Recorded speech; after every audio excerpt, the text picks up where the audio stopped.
발로 쓴 칙칙한 기사는 가라 발칙한 경제입니다. 오늘도 재미있는 경제 이야기 들려드리겠습니다. 머니투데이 방송 권순우 기자 나와 있습니다. 어서 오세요. 안녕하세요. 상식의 반대말은 욕심이라고 생각하는 상식주의자 권순우입니다. 네, 반갑습니다. 저는 시장을 읽는 남자 이주호 앵커입니다.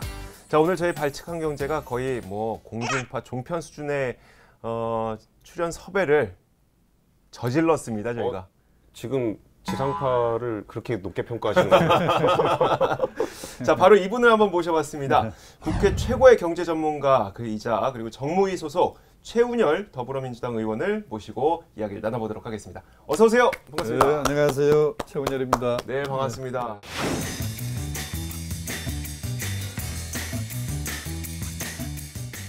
최 의원님을 모신 이유는 그냥 수식어로서가 아니라 네네. 실제로 국회 최고의 경제 전문가신 건 당연히 맞고 네네. 국회 정도가 아니라 그냥 우리나라 수준에서 보더라도 최고의 경제 전문가셔요. 네네. 그리고 최근에 이제 어떤 문재인 정부의 경제 정책에 대해서도 굉장히 잘 알고 계시고 거기에 큰 그림도 많이 그리셨고 네. 근데 요새 경제 정책에 대해서 많은 분들이 좀 이렇게 궁금해 하시잖아요. 이게 어느 방향으로 가고 있는지. 혼란스러워하기도 하고요. 예. 네. 그리고 심지어 이분은 솔루션까지 가지고 있습니다. 아, 정말요? 예. 오. 이게 다 어렵다라고는 하는데 진짜 솔루션까지 가지고 계셔가지고 그럼 우리 오늘은 네. 정말 마구잡이로 한번 물어보자. 궁금한 게 그럼 있으면. 오늘 솔루션으로 오늘부터 딱 요이 땅 해갖고 이제 모든 게 해결되는 거예요? 그렇게 되면 좋겠습니다. 알겠습니다. 일단 저희가 문재인 정부 들어서 1년간의 어떤 정책이라든지 그동안 어떤 것들이 진행되었고 그 성과가 어느 정도인지 한번 그래도 의원님의 입을 통해서 직접 한번 들어보고 싶기도 해요. 예. 한번 문재인 정부 1년의 경제에 대해서 좀 어떻게 보고 계세요? 문재인 정부 출범하기 이전까지 저는 우리나라 경제를 어떻게 묘사를 하느냐면 기울어진 운동장이다. 그렇게 묘사를 합니다. 네. 그리고 절대로 이런 상태로는 지속 가능하지 못하기 때문에 뭔가 새로운 어떤 보완책이 나와야 되는 게 정부 출발할 때 그런 위치였는데요. 네네. 기울어진 운동장이라는 게 뭐냐? 대기업과 중소기업 사이에 너무나 불공정한 어떤 이 차이, 네네. 경쟁. 또 국민들 사이에서도 소득 양극화가 회복할 수 없을 정도로 심화돼 버린 네네. 문제. 또 일자리도 정규직과 비정규직의 이런 격차가 너무 심하다는 것. 이런 문제들이 해소되지 않고는 한국 경제가 지속 가능한 성장을 할 수 없다는 판단이 들어서 문재인 정부도 그거를 치유하는 방법이 뭐냐 이걸 찾다가 제가 이제 총선 때는 주장했던 용어가 포용적 성장이었습니다. 네, 포용적 성장. 이게 이제 10년 전부터 IMF라든지 OECD에서 미국을 비롯한 세계도 한국과 비슷하게 양극화가 너무나 심해지다 보니까 이대로 가면은 1930년대 맞았던 세계의 공황을 또 한 번 우리가 맞이할 수도 있겠다. 이런 위기의식이 지금 쌓여 있습니다. 네네. 그래서 OECD 같은 경우에서 그거를 치유하기 위한 하나의 성장 정책으로 포용적 성장 얘기를 많이 했는데 저도 그건 우리한테 정확하게 맞는 얘기 같아요. 그런데 이제 문재인 정부에서는 정치하는 분들은 보니까 네이밍을 중시하잖아요. 박근혜 정부 때 창조경제다. 창조경제 내용이 뭔지 국민들 잘 모르잖아요. 그거는 박근혜 대통령도 잘 모르실 수도 있다는 얘기가 있더라고요. 그래서 이제 여기도 아마 뭔가 새로운 새 정부로서의 어떤 모토를 내걸고 싶어서 이제 소득주도 성장이라고 얘기를 하셨는데 내용 자체는 괜찮고 또 궁극적으로 추구하는 목표는 사실 포용적 성장이나 똑같아요. 그런데 이제 소득주도 성장을 하면서 최저임금 올리고 하다 보니까 최저임금 인상이 소득주도 성장의 전부인 것처럼 지금 인식이 그렇게 돼가지고 이제 사회적인 비판도 많고 또 주류 경제학자들 비판이 특히 심한데 주류 경제학자들이 보기에는 교과서에 소득주도 성장이라는 용어 자체가 없습니다. 심지어 저희는 그 소득주도 성장이 뭔지를 이코노미스트를 불러갖고 따로 한 적도 있어요. 맞아요. 여기에서요. 이 자리에서. 그 사람들 디파인하기가 좀 어려울 겁니다. 맞아요. 그래서 이제 제가 소득주도 성장을 우리 정부니까 뒷받침을 해야 되잖아요. 한다면 기울어진 운동장에서 정규직과 비정규직 아까 말씀드렸잖아요. 비정규직 한 달에 150만 원 정도 받는 근로자가 한 700만 명 됩니다. 이 상태가 계속 유지될 수는 없잖아요.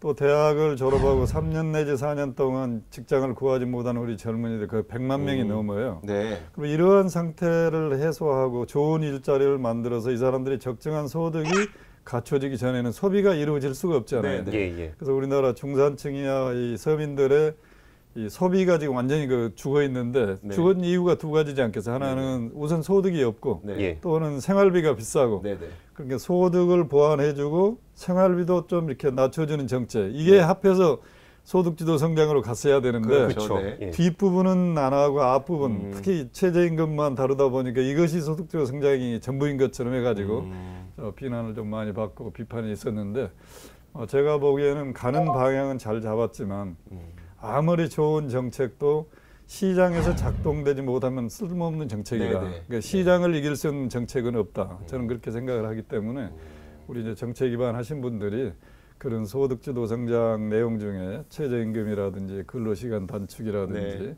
또 비정규직의 문제라든지 어떻게 정책을 펴는 게 시장에서 작동 가능할까 그런 거를 차원에서 좀 정책을 펴고 집행을 했더라면 좋았을 텐데 아마 그런 면이 조금 아쉬운 지난 1년이었다. 그래서 지금이라도 대통령께서 요즘 뭐 혁신성장 강조하셨는데 그런 부분 또 실제로 우리가 먹거리를 만들어야 되잖아요. 네네. 먹거리는 새로운 산업이 나와야 되거든요.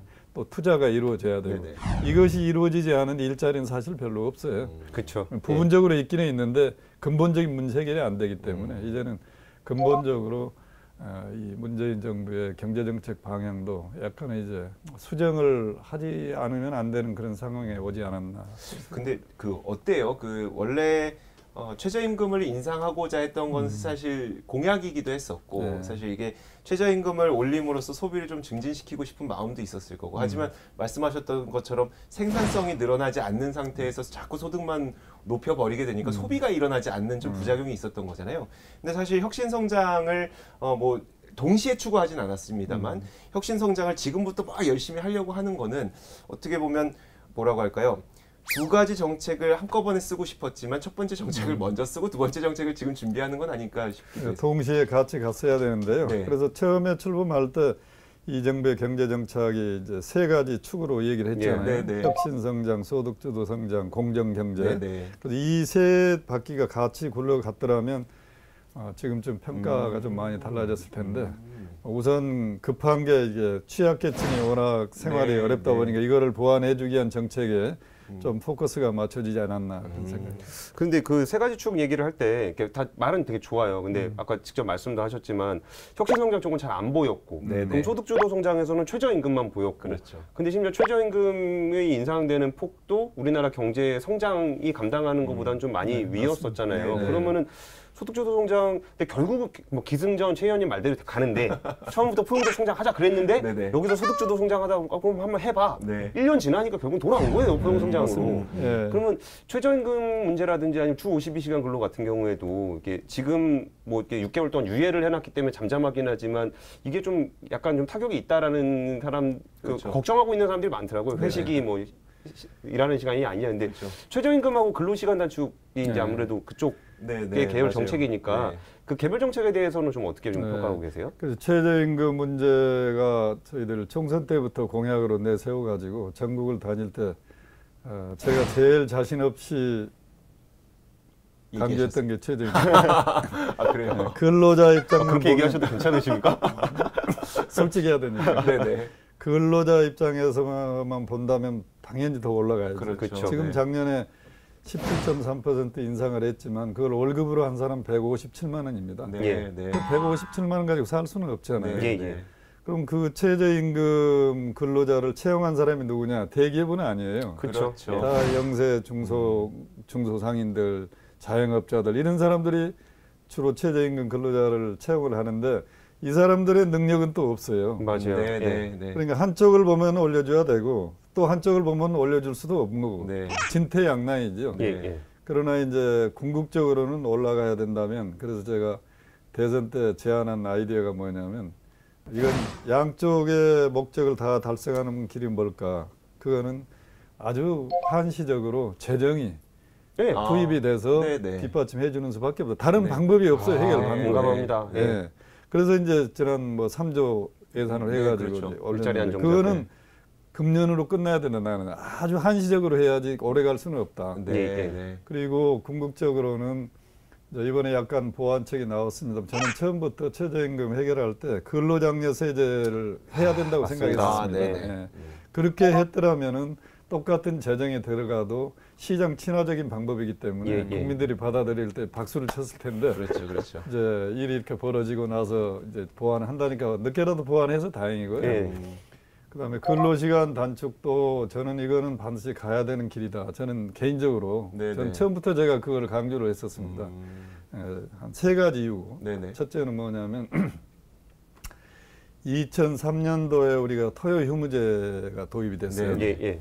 토요 휴무제 도입됐을 때도 분위기가 지금 근로시간 단축할 때보다 비슷했죠. 더 네. 험했습니다. 아, 경험했어요? 예, 기업 다 죽는다.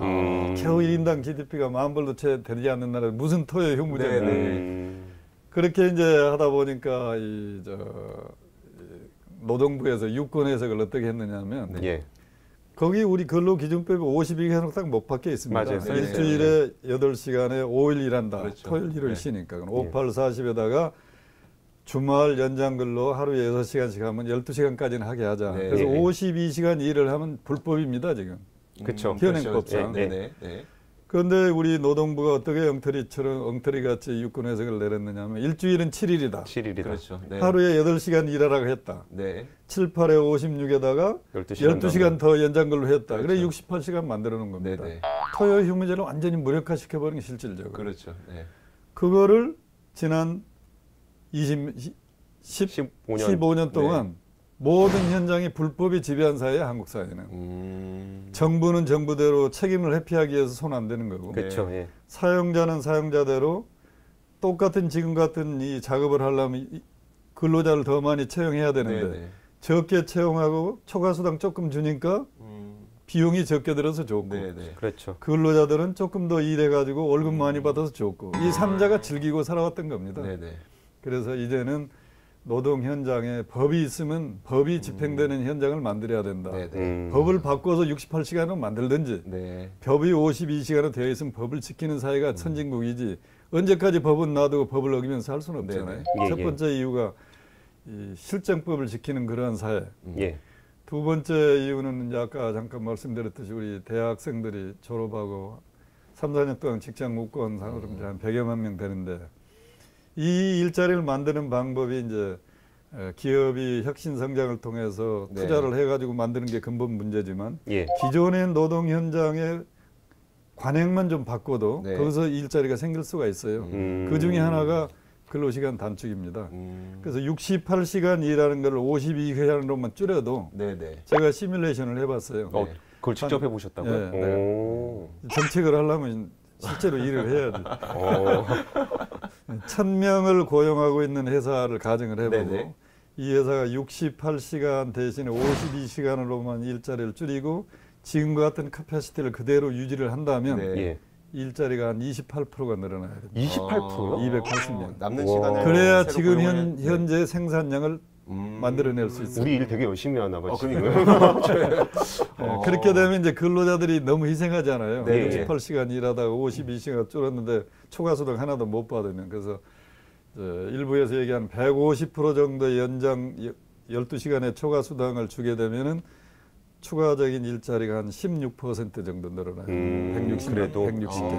네네. 그다음에 양대 노총이 얘기한 대로 200% 초과수당을 달라고 해서 그것을 실행하게 되면은 네네. 추가적인 일자리는 50개밖에 안 늘어납니다. 오히려 그렇다는 거예요. 그러니까 노조에서 주장하는 게 오히려 일자리 측면에서는 더 불리한. 훨씬 불리한 제가 거죠. 제대로 이해하고 있는 건지 모르겠는데 기존에 있는 직원들에게 추가로 수당을 주게 되면 훨씬 그 채용할 수 있는 규모가 적어진다는 그 얘기인데. 그러니까 초과수당을 많이 주면. 많이 초과수당을 주기는 줘야죠. 그냥 네, 할 수는 주긴 없으니까. 줘야 되니까. 하나도 안 주면 네. 280명이 늘어나고 아, 네네. 네. 150% 정도 주면은 160명이 네, 늘어나는데 양대 노총이 얘기한 대로 200%를 달라. 네, 네. 그렇게 되면 50명밖에 안 늘어난다. 아. 그래서 사용자, 노동자 양쪽 측면을 조금씩 양보를 해서 150% 정도를 하면 그래도 기존의 노동 현장에서 네. 한 15% 전후에 추가적인 일자리가 생기기 때문에 네. 이런 방법으로라도 청년 실업 문제를 해결하는 게 국가적인 과제다. 네, 네. 두 번째 이유가. 세 번째는 우리가 이제 금년에 1인당 GDP가 3만 불이 넘어서면 예. 이제 인간답게 좀 살아야 되잖아요. 그렇죠. 중요합니다. 주말에 가족하고 좀 이렇게 놀러 가기도 하고 네. 저녁 있는 삶도 좀 누리고 네, 네. 언제까지 우리가 일만 하고 살겠습니까? 지금 뭐 OECD 가입국 중에서 일 제일 많이 하는 나라잖아요. 네, 네. 지난번에 저 크루그만이 정경련에서 초청해서 왔을 때 폴 크루그만이요? 네. 네. 이분이 우리가 68시간을 52시간으로 줄이는 부작용에 대해서 이제 그 정경련 부회장이 네. 대신 부회장이 얘기했었죠. 그 사람한테 네. 질문을 하더라고요. 아, 그래요? 이분이 네. 깜짝 놀래요. 네. 한국은 지금 52시간을 이제 줄이느냐고. 아, 미국은 네. 평균 40시간이라고. 아. 그러니까 이제 우리 국민들도 이 정도 우리가 이제 경제 수준이 됐으면 네, 네. 좀 여유 있게 삶도 좀 즐기면서 사는. 그래서 그 세 가지 이유로 근로시간 단축은 반드시 저는 52시간 줄여야 되는데 네, 네. 산업별로 저 특성이 다 다르잖아요. 네, 네. 그래서 그런 산업별 특성을 고려해서 이게 소프트 랜딩을 하려면 탄력 근로 그거를 지금 뭐 한 3개월인가 해줘가지고 안 될 것 같아요. 그래서 저는 이제 뭐 경우에 따라 6개월 내지 1년 정도 탄력 근무제를 허용하는 게 부작용 없이 정착할 수 있는 길이 아닌가. 토요 휴무제 할 때도 당장 시행을 안 했어요. 그때 네네. 하면서 300명 이상인 기업은 당장 금년부터 시행을 하고 뭐 하는 기업은 2년 후에 시행하고 이러니까 점진적으로 네네. 시장이 적응할 수 있는 기간을 두는 게 정책을 선구하는 길이거든요. 그러니까 이 52시간 문제도 너무나 거기에 얽매이지 말고 궁극적으로 52시간 가면 되는 거잖아요. 그렇죠. 그래도 네, 그렇죠. 시장에서 이렇게 적응 가능하고 그렇게 소화를 해야 성공하기 때문에 그 두 문제는 그렇게 그 시간 기다리다가 정권 끝날까봐 걱정하는 건 아니에요. 근데 방향성만 분명하면은 정권이 그렇죠. 바뀌더라도 맞아요. 이제 그렇죠. 가는 방향 네, 계속 네. 가게 되는 거니까. 그러니까 이 5년제 대통령 중심제 큰 문제 중에 하나가 내 임기 동안에 모든 뭘 걸 해야 다 하겠다. 되는데, 이게 네네. 그 네. 조급증인 결과까지 문제거든요. 나와야 되는데 네. 막 이러면서. 그럴 필요는 없죠. 국가는 영속적으로 가는 네. 거니까.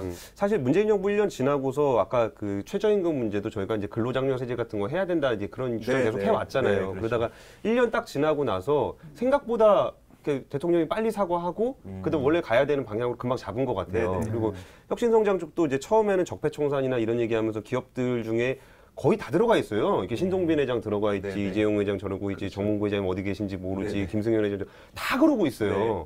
그러다가 이제 김동연 부총리가 여기저기 이제 다니면서 했고, 야 이제 좀 뭔가 좀 같이 파트너로서 뭔가를 좀 해보겠다는 의지가 좀 보이는 것 같다라고 하다가 삼성에서는 막혔잖아요. 네네. 김동연 부총리 가서 그렇게 뭐좀 뚫렸으니까. 뭐 좀 해보려 그러니까 야 가서 무슨 구걸하지 마라. 네. 그러면서 어떤 느낌이냐면은 제가 기업 담당하고 있으니까 그러니까 다른 게 아니에요. 그러니까 진짜 이래도 되는 거예요? 그러니까 우리 열심히 해도 되는 거예요? 뭐 규제 개혁 뭐 한다 그러면 우리 진짜 어떤 거 해주면 우리가 진짜 열심히 할 수 있습니다를 가서 얘기해야 되는데 못 믿는 거야. 아, 기업들이 문재인 정부 자체를 못 믿는 것도 있겠지만 네. 문재인 정부 내부에서 네, 네. 이게 의견 통일이 된 거냐? 네. 의견 통일 돼갖고 그럼 우리 한번 규제 개혁한다 그러면 열심히 투자해 보겠습니다. 그랬더니 갑자기 와서 막 때려. 네. 너네한테 뭐 그런 거 하라 그런 적 없어. 그러면 어떻게 해야 되는 거야? 이런 네, 식의 네. 굉장히 혼란이 좀 있거든요. 네. 지금의 어떤 정권의 어떤 포지션은 좀 어떻다고 봐야 되는 거예요? 그러니까 이제 집권 여당은 실적으로 평가를 받을 수밖에 없잖아요. 그렇죠. 네네. 예. 실적으로. 예. 야당으로 있을 때야 선명성 경쟁해가지고 비판만 해도 그 야당의 네네. 역할을 하는 건데 네. 예. 집권 여당은 구체적으로 국민들한테 이게 국민들한테 들어가는 과실이다. 이걸 안겨드리지 않으면 국민들은 돌아서는 거예요. 그렇죠. 네. 예. 그럼 뭘 가지고 할 거냐? 네. 예?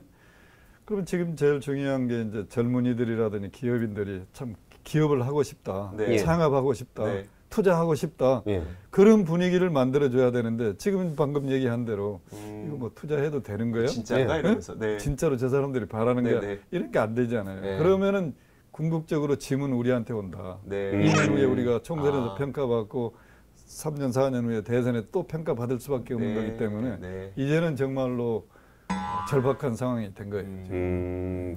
의원님만 정말 절박하신 거예요? 아니면 그러니까요. 그게 컨센서스인 거예요? 뭐 일부에서 20년 집권해야 된다고 생각하는 그 사람들 정말로 20년 집권하고 싶으면 절박해야 되지 않겠어요? 그렇죠. 네, 그렇죠. 실제로 한지 안 한지는 잘 모르겠지만 그러니까 걱정하는 거예요. 공장 짓고 뭐 하라 그랬고 공장 네 지을게요. 근데 여기 지하도 좀 뚫어도 돼요? 그러면 안 되는데요. 승인 안 환경 문제 되실 건데요? 생기는데요. 네. 이런 걱정들을 그러니까요. 하는 거죠. 네. 그리고 특히 지금 그런 혼란이 온 이유가 내가 이렇게 쭉 분석해 보면 그래요. 우리나라에서는 기업과 기업인을 구분을 못합니다. 맞아요. 정말 심각한 여기에서 문제. 온 문제예요. 네, 예? 맞아요. 삼성은 잘 나가야 된다. 네. 삼성은 더 투자하고 고용도 더 많이 해야 된다는 건 컨센서스가 모아졌는데 네, 네. 예. 그럼 이 노고가 꼭 해야 되느냐. 네. 이하고 삼성을 동일시하기 때문에 그렇죠. 이게 네. 이제 혼란이 온 거예요. 네. 예? 네. 현대자동차도 마찬가지예요. 그렇죠. 예. 그래서 제가 이제 오래전부터 우리 국회의원들 당선되고 당선자 대회 때도 네. 우리 스스로 친기업이라는 얘기를 우리 민주당 의원들 입속에서 나와야 우리가 정권도 잡고 앞으로 계속 간다. 네. 그럼 굉장히 거부 반응이 있어요. 그렇죠. 기업 이꼬르 기업인이기 때문에. 그렇죠. 기업이 잘 돼야 된다는 건 동의를 하지만 이놈의 잘 되랬더니 대주주 혼자 잘 먹고 잘 산다. 네, 네. 이런 생각이 강하다 보니까 그렇죠. 그래요. 네. 이제는 그래서 우리 국민들 모두가 기업과 기업인을 구분을 해야 돼. 그러니까 대주주가 능력이 있으면 계속 그 기업을 경영해야 되죠. 네, 네. 능력이 없으면 그 사람이 하면 그 기업이 망하게 되는 네, 거고 네. 결국 국민한테 부담이 돌아오잖아요. 네. 예. 그래서 이것부터 우리 언론에서 좀 이렇게 구분을 해주세요. 거기다 저 사자성어를 하나 소개해드릴게요. 네. 예. 기업이 잘 돼야 거기서 고용이 이루어지잖아요. 네, 기업 네. 없으면 고용도 그럼요. 없어요. 네. 그래서 이순신 장군의 난중일기에 네. 양무 호남이면 시무 국가라고 그랬어요. 네, 네. 예. 그 당시에는 이제 외놈들이 돌아가지고 다 점령했는데 호남 지방만 점령을 못했어요. 그러니까 이순신 장군이 호남이 점령당하면 조선은 다 점령당한다. 네, 네. 그래서 그걸 내가 여기다 응용을 해가지고 네. 양무 기업이면 네, 네. 시무 노동이다. 아. 기업이 없으면 노동도 없다. 양대 노총 아무리 저 사람들이 주장을 해도 네, 기업이 네. 있으니까 자기들이 거기서 일을 하는 거지. 그렇죠. 네, 예. 네. 그러니까 어떻게 하든지 기업이 살아야 돼. 네, 네. 기업이 살 수 있도록 모든 걸 만들어줘야 돼. 노동의 문제가 문제 있다면 노동 개혁을 통해서라도 기업이 활성화되도록 만들어줘야 장기적으로 일자리가 생기는 거지. 그렇죠. 기업이 경쟁력이 없는 상태에서 일자리는 없다. 그게 진리입니다. 거기서 또 한 가지 나가는 게 이제 자꾸 기업을 잘 되게 해주니까 총수들만 잘 먹고 잘 사는 거 아니냐. 그것이 그들- 기업과 기업인을 동일시하는 그러니까 자꾸 거잖아요. 이렇게 되는 거예요. 사람들이 네. 이렇게 인식하는 거예요. 그래서 이제 그런 거를 이제 막기 위해서 네네. 우리가 이제 내세운 정책이 경영 투명성을 그렇죠. 높이고 네네. 기업 지배 구조를 좀 선진화해서 바로 총수가 기업이라는 인식을 못 갖게 하다가 한 것이 지금 상법 개정입니다. 네. 그렇게 연결이 되는구나. 잠시 후에 그러면 이 상법 개정안 지금 바로 들어갈 거예요? 아니 말씀 다. 네, 한번 예. 말씀해 주세요. 그러니까 그것이 확실하게만 되면 네. 우리 국민들도 어떤 삼성이 잘 되니까 다 쌍수를 치고 박수를 칠 텐데 그렇죠. 예. 네. 지금 삼성전자가 잘 되니까 이씨만 잘 되고 거기에 있는 부회장이라는 사람이 1년에 150억씩 연봉 받고 그렇죠. 이건 싫은 거 아니에요. 네네. 예?